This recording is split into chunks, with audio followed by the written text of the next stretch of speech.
webiga Niil waa webiga ugu dheer adduunka oo dhererkiisu dhan yahay 4,100 mayl wuxuu dhex maraa 11 waddan oo qaaradan Afrika ah si kastaba haatee wadamada uu dhex maro ayaan si aan cadaalad ahayn oo aan dheelitirnayn ka faa'iideysiga biyihiisa ugu jirta taas oo ilaa waqti xaadirkan ajende lagu muransan yahay oo soo jiitamaya noqday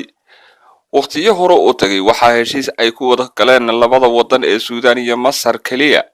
isticmaalka biyaha webiga Niil heshiiskaas oo aan qorshaha ku dareynin kana qayb gelinaynin wadamada kale ee webiga Niil uu maro taasina waxay sababtay in muddo badan ay labadaasi waddan u isticmaalaan biyaha webigaasi Niil si aan cadaalad u waafaqsanayn haddaba si hanaanka cadaalad darrada isticmaalka biyaha Niil meesha looga saaro Itoobiya waxay bilowday laga soo bilaabo sanadkii bartamaha sagaashameeyadii inay ka shaqeyso soona saarto xeer cad oo qeexaya howlaha wadaagga iyo iskaashiga isticmaalka biyaha webiga Niil iyadoo soo saartay xeer cad oo qeexaya oo wadamada uu goosho webiga Niil ka dhex abuuraya isbedel dhinaca aragtida iskaashiga isticmaalka biyaha Niil ku aadan iyadoo nidaamkaasi sababay in la asaaso golaha iskaashiga webiga Niil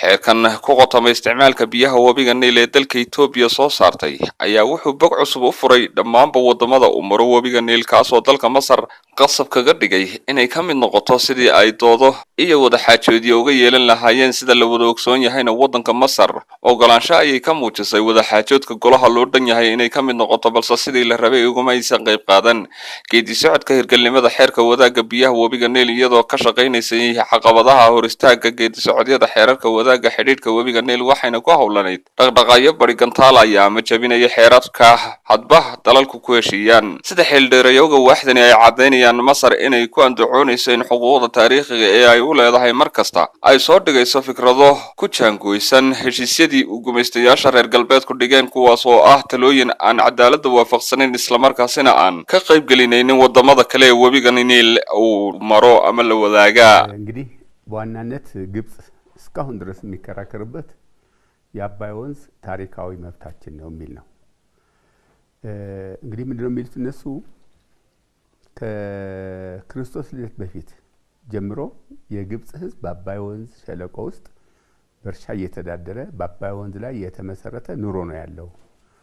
ስለዚህ ከአባይ ጋር የተሳሰረ ህይወት ነው ያለን ለዘመናት የተጠቀምነው እኛ ነን እናንተ ለዘመናት የአባይን ውሃ ሳይሆን የዝናብ ውሃ ስትጠቀሙ ነው የኖራችሁት tanugu muhiimsan ee markasta ay waqti xaadirkan Masar ay ku andacoonayso waa aragtida oranaysa webiga Niil waa xuquuqdayada taariikhiga gaarka noo ah iyadoo noloshada bulshada ku dhaqan Masar noloshooda ay ku xidhanayd webiga Niil dhinacyada falashada wax soo saarka beeraha iyadoo dhalashada Ciise ka hor dadka ku dhaqan hareeraha webiga Niil biyaha si ay noloshooda gabi ahaanba ay ku xidhan tahay sidaas daraadeedna aan xuquuqdeeda leenahay nolol ku xidhan biyaha webiga Niil qarniyo badan cid isticmaali jirtayna waa annaka balse idinku qarniyo badan ka hor waxaad isticmaaleyseen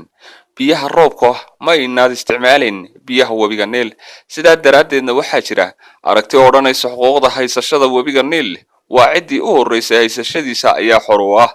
ቀድሞ ያዘ ባለቤት እና ባለመብት ይሆናል የሚል ስለዚህ ቀድመን የተጠቀምነው ባለቤት ይሆን እኛ ስለሆንን አሁን እናንተ ባለቤትነት አይኖራቸውም ነው የቅድሚያ የይዞታ መብት ይሉታል prior appropriation right ይሄ ነው ታሪካው መብት የሚሉት እኛ ደግሞ እስካሁን ድረስ ኢትዮጵያ ውስጥ ባለው ዝናብ መኖር እንችል ነበር ባለን እርሻ መሬት የነበረ ሰው መቀለብ cidda ugu horeysay ee oo isticmaashay maadaama ay annaka tahay annaka xorahaanshaha haysashada webiga Niil iska leh taas ay Masar ku andacoonaysaa halka dalkeenna Itoobiya ku andacoonaya ilaa hadda haddii ay dadka iyagu ku soo noolaayeen biyaha roobka oo beeralaydu beeraha ku baxa biyaha roobka noloshooda ku soo xidhnayd waqti xaadirkan maya ayaan nidhi kumana noolaanayno sababtoo ah marka koowaad waxa waddankayaga ka dhacay abaaro isbedelka cimilada adduunka ay sababeen tan labaadna tirada dadka waddanku way sii kordhaysaa dadka iyaguna kuwa roobka biyaha beeralay noloshooda ku tirsan tahay ma sii noqon karo sidaas daraadeed waa inaan wajahnaa galida waraabka beeraha oo aan isticmaalnaa biyaha Niil ayuu waddankeena Itoobiya ku tala bixinayaa waa sidaas darteed waxa dalkeenu ugu doodayo in wadamada uu maro webiga Niil si dheelitiran u wadaagaan በተለያየ ሚዲያዎች እነሱ እንደሚገልጹት የግብጽ ኮታ 55.5 ቢሊዮን የሚባለው ኢትዮጵያን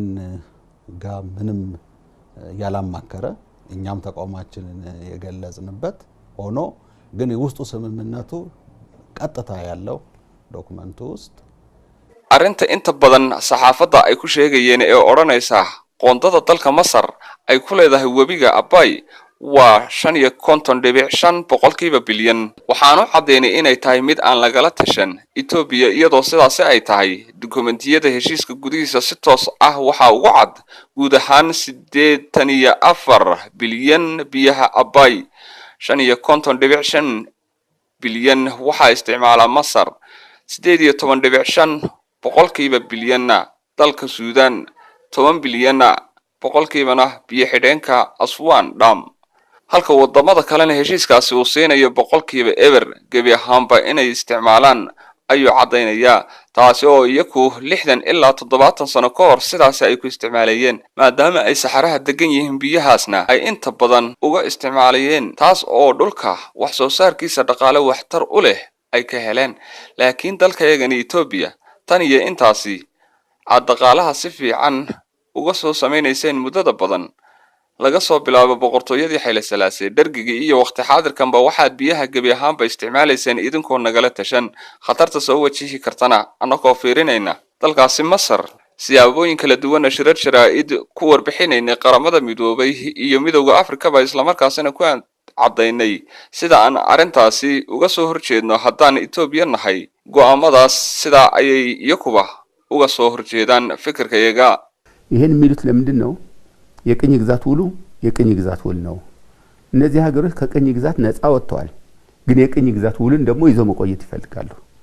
እንግዲህ በከፊል ነፃ መውጣት በከፊል ቅኝ ግዛት መቆየት አይቻልም sababta ay sidan u leeyihiin waxa ay tahay heshiiskani waa heshiiskii gumaystaha reer galbeedku dejiyeen wadamadaasi way ka xoroobeen gumaystaha reer galbeedka balse annagu haddaan Masar nahay heshiiskaasi reer galbeedka inaan sii haysto ayaan rabaa waa sida ay Masar ku andacoonayse balse lama ogola in wadanna lug kula jiro hanaanka gumaystaha lugna kula jiro hanaanka xornimada sidaas darteed xeerarkii heshiisyada gumaystaha in la sii haysto oo lagu dhaqmo waqti xaadirkan lama ogolaanayo waa sababta dalkeena Ethiopia u leeyahay annaka nama khuseeyo heshiisyo xilliyo hore gumaystay aad la gasheen meesha aad kula gasheenna aanan anaku joogin geedi socodiyada xeerarka cusub ee biyaha webiga Niil leh ka caaquf fara badan iyadoo laga soo gudbay wadamada ku boqoobay biyaha webiga Niil waxa uu furmay bog cusub oo wadamadaasi heshiisyo kala duwan ku kala saxiixdeen si kastaba ahaatee dalkeena Ethiopia iyadoo sii xoojinaysa qaraar gelinta wada xaajoodyada ay la sameysay wadamada xiriirka biyaha Niil waxay gudaha wadankeena ka wada siina xoojinaysa dadaalada shaqo guri ee u yaale ee ku aadan inay dhisto dhismaha mashaariic waaweyn oo quwadda korontada dhaliya iyadoo sanadii 2003 bilowday dhismaha biyo xidheenka weyn ee dib u curashada Ethiopia Abay warka dhismahaasi oo dalka Masar ku noqday mid u cuntami waayay sida xeeldheerayaasha waaxdii u takhasusay ay sheegayaan Masar sida ay u baajin lahayd dhismaha biyo xidheenka weyn ee Abay geeddeer iyo mid gaabanba way u fuushay ልክ እንደተከዘ ለግድብ ምንም ምክንያት አልነበራቸውም ዋናው ነገር ይሄ ግድቡ ትልቅ ግድብ ነው ትልቅ ማለት የኢትዮጵያን አጠቃላይ ሁኔታ የሚቀይር በውጭ ምንዛሪ ገበያችን የሚያሳድግ በአገር ውስጥ ያለውን እያንዳንዱ ሰው ኑሮ የሚቀይር ኤሌክትሪፊኬሽን በገጠር ሲኖር dalka Masar sida dhismaha dhalinta quwadda korontada ee takase markii la bilaabay wax sabab ah kama ay keenin balse abaytan ugu muhiimsan ee muranka ay ka keeneen oo ay yiraahdeen biyo xidheenkani waa biyo xidheen weyn iyadoo ay aaminsan yihiin haddii ay Ethiopia biyo xidheenkan weyn ay dhisto waxay ku tallaabsan koboc dhaqaale oo sare wadankana oo horseedi kara inuu cagta saaro tubta ugu habboon ee quwadda korontada Ethiopia u dhoofin doonto dalalka dariskeeda ah oo horumar ay ku tallaabsan doonto dakhli dhaqaalena ay uga heli doonto sarifka lacagaha adag ee dalka dibadiisa wadanku ka helayo taasina bulshada dalka noloshoodu aad ay isku bedeli doontaa waa taas oo ay aaminsan yihiin inuu ka hormaro oo gacanteeda dib loo soo loodin waayo Ethiopia sida daraadeed biyo xidheenkan hasameynina ay leeyihiin Masar iyagoo taasi ka duulaya si aan biyo xidheenkan aan loo dhisin waxay culeysyo badan xitaa saareen shirkadda dhismaha biyo xidheenka weyn wadda ee caalami ee Salini oo kiisas dacwada aan jirin daba qaateen taasina uma suuroobin sidaas daraadeed xeerarka caalamiga ee isticmaalka biyaha webiyadu inaguma hor istaagayo balse dalku isagoo xurmeynaya xeerarkaasi caalami mar labaad haddana Masar waxay ku baaqday in la joojiyo dhismaha biyo xidheenka weyn ee Abay Ethiopia gaashaanka ay u daruurtay waxa kale oo ay adeegsadeen wadamo kale ayay waxay keeneen inay yiraahdaan oo ay soo dhex maraan biyo-xidheenka waa in la joojiyo sababtoo ah biyo-xidheenkani waa mid weyn sidaa daraadeed meesha laga dhisayo qolqolka biyaheedu way yar yihiin mugga biyaha uu qaawan karana way badan yihiin wuxuuna sababi karaa dhulgariir ka dhici kara dhulkaasi laga dhisayo oo uu burburi karo 74 bilyan oo mitir cubic biyo awood uu ku ururiyo deegaankaasi webiga male markaasi kadib Ethiopia dadaal isxilqaan oo iskeed ah ayay aasaastay guddiye heer caalami ah oo ka kala socday laba guddi oo Ethiopia ka socda laba Suudaan ah laba guddi oo Masar ka socda laba South Africa ah laba Ingiriis ah iyo wadamo kale oo isku noqonaya ilaa iyo 10 wadan oo kormeerayaal daraasaad ah ku soo sameeya biyo-xidheenka iyadoo Masar injineeradu xitaa ay kamid ahaayeen isla markaasina ay booqdeen biyo-xidheenka xitaa sida loo qasayo sibirka dhismaha biyo-xidheenka ayaa loo saaray አዲስ ነገር ምንድነው ያሉት የወጣው ሪፖርት አልተቀበልንም አዲስ ሪፖርት አዲስ ዓለም አቀፍ ኮሚቴ ያጥናው አዲስ ዓለም አቀፍ ኮሚቴ አጥንቶ ውጤቱ እስኪወጣ ደግሞ ለ6 ወር ግድቡ ይቆም የሚል ሐሳብ ይዘው መጡ የኛና የሱዳን አቋም ደግሞ ዓለም አቀፍ ኮሚቴ ያስፈልገንም የኛ ጉዳይ ነው በራሳችን ሰዎች ኮሚቴ ተወጣጣ ኮሚቴ መጠናት አለበት ብለን ቻሌንጅ ያደረግናቸው የአቅማሙ ቆይተው ወደ ድርድሩ ተመለሱ ugu dambeyntiina warbixintii u dambeysay ee Masar iyo biyo-xidheenkaasi ka soo saartay inuu dhismihiisu waafaqsan yahay standardka caalami ama heerarka caalami ee webiyada waliba wuxuu faa'iido weyn u leeyahay wadamada kale ee wax dhibaato ahna ma keenayo warbixintaasi oo xitaa injineerada iyo masaaridu saxiixoodii ku cadeeyeen kadib waxay la yimaadeen inay yiraahdaan dacwadeedii hore khalad bay ahayd ee biyo-xidheenku dhibaato saameyn leh ayuu keenaya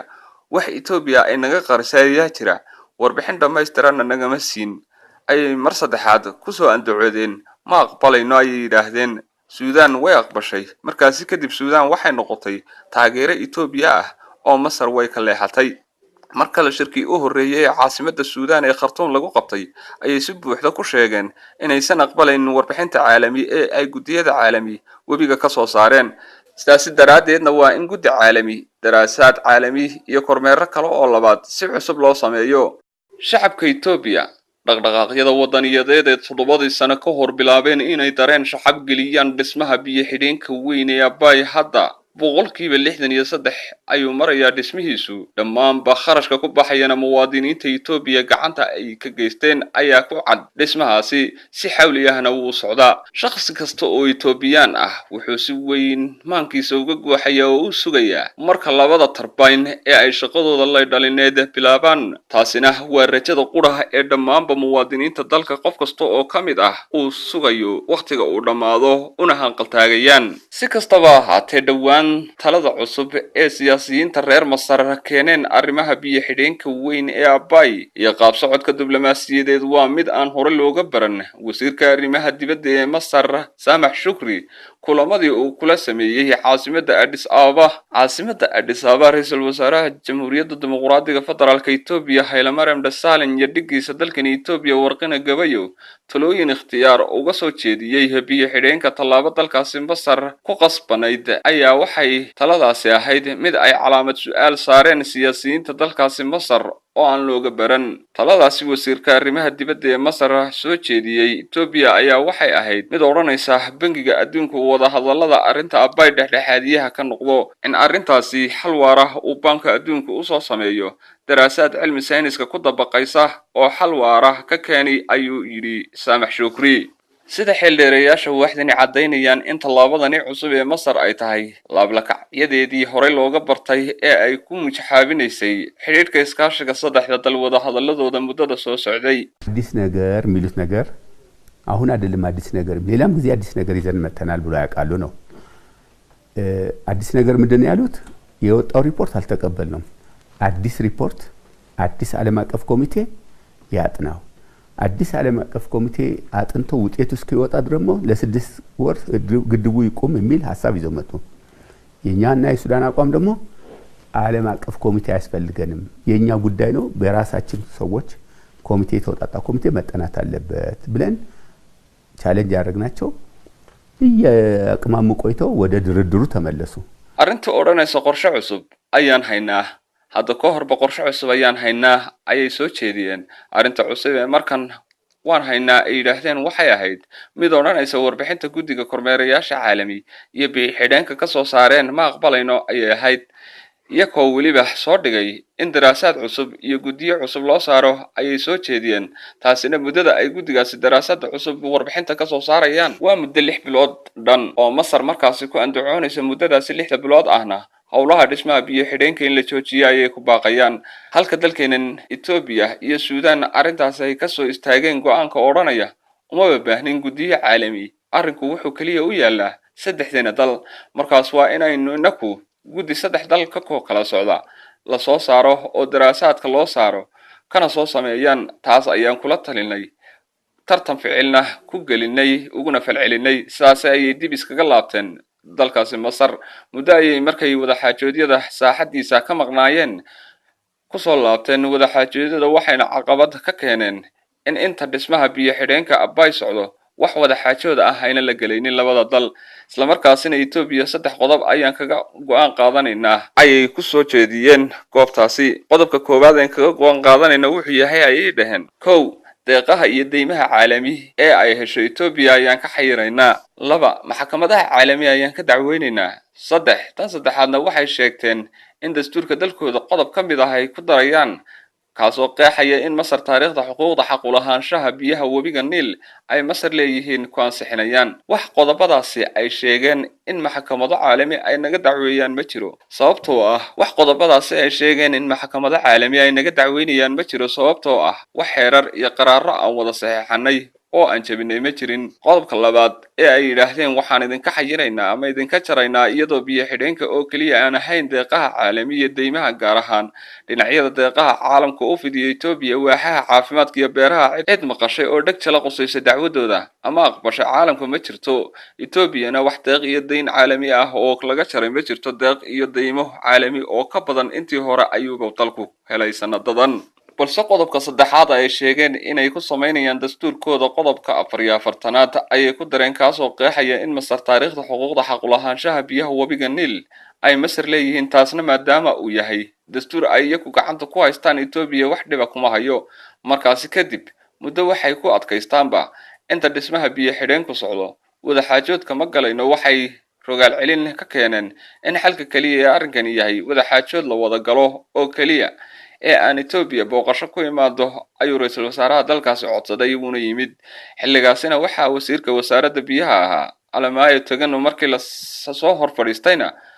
waxa loo cadeeyay in arrinta wada xaajoodku aysan labadeena dal oo kaliya khusaynin balse Suudaan uu khuseeyo waa lagu kala kacay oo uu noqday muddo kadib haddana wada xaajoodka ay ku soo laabteen talo cusub ayaan haynaa ayay sidii hore looga bartay la yimaadeen taasoo odhanaysa dalka Suudaan labadeena dal dhexdhexaadiyaha inaga noqdo ayay dalka Masar si cusub u soo jeediyeen Ethiopia iyo Suudaan go'aankooduna wuxuu yahay Suudaan waa dal isagaba arrintu ay khusayso umana banaana inay dhexdhexaadiye ka noqoto arrinta sidaas daraadeed dana laba dal iyadoon ahayn aan u fiirina ayaa la dhahay dana saddex dal ka dhaxaysa waxa la soo saaray guddiyo farsamo oo caalami oo daraasaad ku soo sameeya xitaa sawirka muddo dhan 9 bilood sida loo qasayo imika markii ugu dambeysay waxay cadeysay in Masar biyo xidheenkan Abbay inuusan wax saameyn ah u keenin qulqulka biyaha webiga Niil doorka Masar ay ka hesho waa marka la ilaaliyo qaraarkii heshiiska 1959 la galay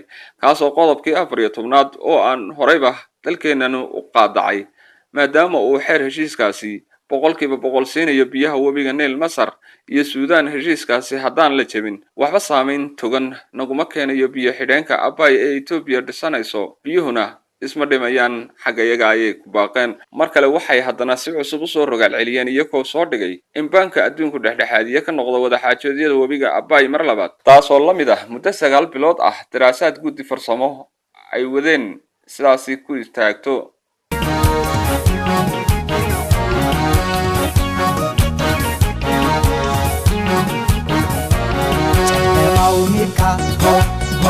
ho bella vai leveran nka ho bella vai te babren nisra ho bella vai beselam begara ዋናው ኢሹ የሳይንስ ጥረት አይደለም የሳይንስ እጥረት ሳይሆን ሶስቱም ሀገሮች ኤክስፐርቶች ተደራዳሪዎች ውስጥ በውሃ ምህንድስና በሃይድሮፖለቲክስ በሎው ከፍተኛ ባለሙያዎች አሉበት የሳይንስ እጥረት አይደለም የመብት ኢሹ ስላለበት ነው arrinta ugu muhiimsan ma aha farsamo xumo dhinaca farsamooyinka cilmiga sayniska la xidhiidha khabiirada saddexda dal uga kala socda dhinacyada gudiyada farsamada ee dhexdhexaadinaya saddexda dal waa khabiiro ku xeel dheer injineeriyada iyo siyaasadda biyaha ee culunta biyaha la xidhiidha iyadoo sidoo kale culunta qowninka sharciyada caalami waa aqoon-yahano aad cilmi ugu leh arrintani markaasi waa arrin la xidhiidha tabasho xaalad xuquuq raadis waxa la isku maandhaafsan yahay እያቋረጡ አዲስ ነገር የሚሉት ምንድነው ባጓተቱት ቁጥር ባስተጓጎሉት ቁጥር ለብቻቸው እየተጠቀሙ አባይ ወንዝ ላይ መቆየት ይፈልጋሉ የኛን ግድብ ውሃ መሙላቱን ሊያዘገዩት ይፈልጋሉ ስለዚህ የኢትዮጵያ መንግስት አሁንም አዲስ ነገር አይደለም ያለው የውጭ ጉዳይ ሚኒስትሩ እንዳሉት ተነጋግረን አግባው ባለው መንገድ መልስ እንሰጣለን ብለዋቸው sababta Masar kolba wada xaajoodada uga baxaysay kolba arrin cusub u soo dhigayso marar badan waxay tahay inuu sii jiitamo ismariwaaga saddexda dal inuu isticmaalka iyo ka faa'iideysiga ilaa hadda Masar uga faa'iideysanayso biyaha webiga Nile oo ay sidaas ugu soo isticmaalaan kaligood isla markaasina buuxinta iyo ku leexinta biyaha biyo xidheenka webiga Abay in dib u dhac iyo sii jiitan ugu dhaco weeyidanta ay kala yihiin imikana wax cusub ma aha sida aan anigu aaminsanahay markii ugu dambeysay wasiirka arrimaha dibadda ee Ethiopia wuxuu Masar u cadeeyay in sida ugu haboon aan jawaab wax ku ool ah idinka siinayno dalkeena Ethiopia oo ka sii baxaya khadka casri saboolnimada isla markaasina doorkeeda saameyneed ee suncada weyn ee ay ku dhex leedahay fagaarayaasha caalamka ayaa wadamo ay Masar ka mid tahay ku noqday laf dhoon gashay oo ay qori laayihiin taasoo muddooyinkii u dambeysay saxaafadda dalka Masar oo la qorshaysan oo ay qaawan ay ku soo qaadeen dalkan Ethiopia sida ay xeeldheerayaashu u dhuun daloola siyaasadaha labada dal iyagoo ku baaqay marka laga soo tago kaalinta dawladda in gabi ahaanba muwaadiniinta dalka looga baahan yahay in qof walba dhankiisa ka soo baxo waajibaadka qaranimo ee kaga aadan እኛ አሁን ማጠናከር ያለብን በሰፊው ማድረግ ያለብን የህዳሴ ግድብ ሙሌቱም ሆነ በኋላም ኦፕሬሽኑን እንዲያውም ተጠቃሚ እንደሚያረጋቸው በፊቱ አቋም ትክክል ነው እንዲያውም ተጠቃሚ ለሎንግ ተርም እንደሚያረጋቸው ያንን መግለጽ እና የግብጽ ኤክስፐርቶች በአብዛኞቹ ይረዱታል innaka waqti xaadirkan waxa la inooga baahan yahay inaan sii xoojino ololaha ku aadan buuxinta biyaha ee biyo xidheenka dibcurashada Ethiopia Abay iyo qorshaha fog ee ilaa heerka faa'iideysiga biyo xidheenka olole ballaaran oo qeexaya in bulshada dalkeenu muujiyaan tan kalena sida khabiirada dalka Masar og yihiinba in shacabka Masaarida ogaadaan in heerar olole lagu dardargelinayo dhismaha biyo xidheenka dhinacyo badan laga sameeyo ayaanu soo jeedin lahaa እኛ ግድብ ራሳችን እየሰራን ነው ሌሎች ሀገሮች ትልልቅ ሀገሮች ሀብታም ሀገሮች ራሳቸው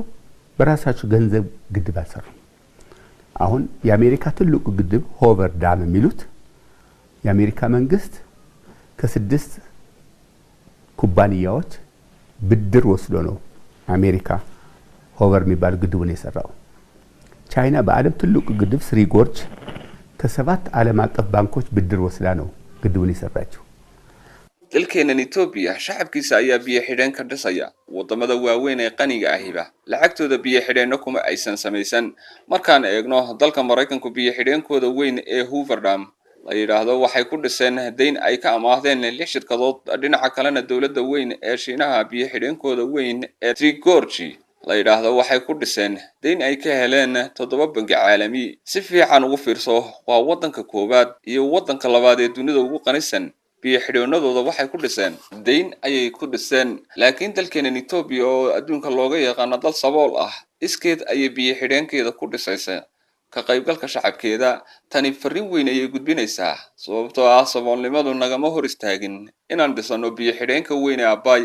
marka loo eego dalkani Afrika Ethiopia la oran jiray awood uma leh ay ku dhisto iyadoo dalkani ahaa dalkii faashistiga Talyaaniga ciidamadiisii gumaystaha ahaa arwa kaga adkaaday taariikhdana ka sameeyay inay Afrika taariikh noqoto waqti xaadirkan iyadoo Afrika wadankeenan Ethiopia lagu tiriyo wadanka khadka saboolnimada ku jira oo deeqaha iyo deymaha caalami ku tirsan ayaa waxay haddana dhisayaan biyo xidheenka ugu weyn qaaradani Afrika taasoo la odhan karo Afrika taariikh kale oo arwo labaad ah ayay ka dhigtay sidaas daraadeed waxaa la gudboon waxa kaliya ee ay haystaan in shacabweynaha dalka looga baahan yahay ay tahay sidii hal hadaf hal go'aan iyo hal luuqad ah ay kaga midoobi lahaayeen bilowga dhismaha biyo xidheenka Abay inay hal ilaah oo midaysan ku ilaashadaan ayaa loo baahan yahay sida ay khubarada ku xeeldheer arrimaha biyaha wabiyadu ay cadeynayaan dhinaca heerarka daboolka saxaafadda dalka Masar fiirada gaarka ah sidaas sare ee ay u siiyaan biyaha wabiga Niilka tabintiisa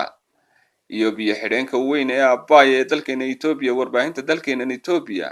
way ka hooseysaa heer daboolka waxaana loo baahan yahay in warbaahinta dalku buuxiso goldaloolooyinka baahineed ee ku aadan biyo xidheenka wabiga Abay iyo arrimaha dalka Masar ayay ku tala bixinayaan በእኛ በኩል ሚዲያዎች በተለይ በግብጽ ሚዲያዎች ላይ የሚጻፉትን እንዳለ ተርጉሞ ማቅረቡት ተገቢ አይደለም ምክንያቱም የነሱ መጨረሻቸው ይጽፉ ይሄዱና ይዞታችን ኮታችን 55.5 ስለሆነ ስለኛም ይዞታ ማውራት ያስፈልጋል እኛም ውሃ እንዳለን መንገር ያስፈልጋል warbaahinta dalkeena ma aha wax macquul ah in warbaahinta dalka Masar ka qorto arrimaha dalkeena Itoobiya iyo gabi ahaantood turjumaad inta lagu sameeyo la baahiyo sababtoo ah muddo badan markay warbixino baahineed ka qoraan dalka Masar dalkeena waxay biyo dhaca baahintooda isku dayaan inay ku qoraan oo ku ansaxsadaan qoondada lahaanshaha biyaha wabiga ay leeyihiin iyagoo waxa oranaya qoondada ay Masar leedahay waa 55.5% biyaha wabiga Niil oo bilyan sidaas daraadeed warbaahinteena waxaa lagu gudboon inay cadeeyaan isla markaasna baahiyaan si la mid ah qoondada dalkeena Itoobiya ku leeyahay biyaha wabiga Niil inta badan warbaahinta dalkeena waxay kaliya turjumaan waxa warbaahinta dalka Masar qortay taasna ma aha muhiim sababtoo ah inakuna waxaan xaq u leenahay isticmaalka biyaha wabiga Niil si la mid ah Masar xaq ay u leedahay waliba si labada dal aan waxyeeleyn oo dan u ah in ay uga gudbiyaan ayaa ila quman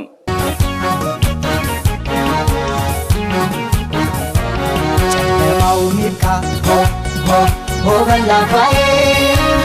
leveran nka ho ho ho bella vai tebabren nisra ho ho ho bella vai beselam begara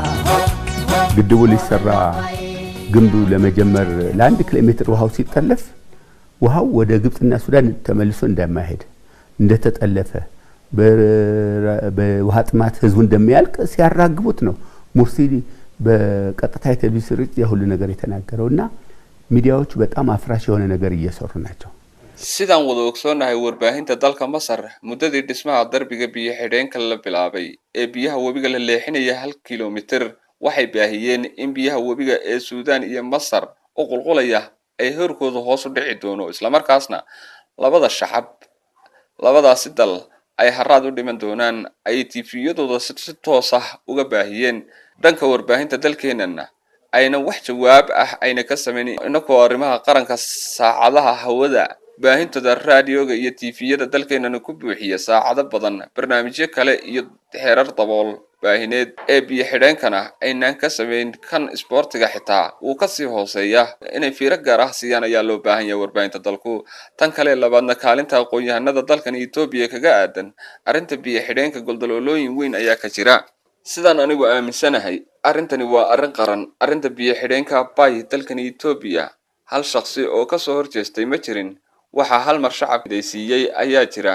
ee danta laga midaysan yahay waxa aqoon-yahanka dalka looga fadhiyaa inay daraasado ka sameeyaan kala duwan iyo inay ka qoraan buuga qeexaya biyo xidheenka Abay taasina ma aha wax laga xishoodo taasi waliba waxa ay tahay sharaf qarameed aad weyn ugu dambeyntiina waxaan u jeedin lahaa warbaahinta dalka iyo aqoon-yahankaba in looga fadhiyo oo ay u taalo shaqo weyn oo ay fadhiga ka kacaan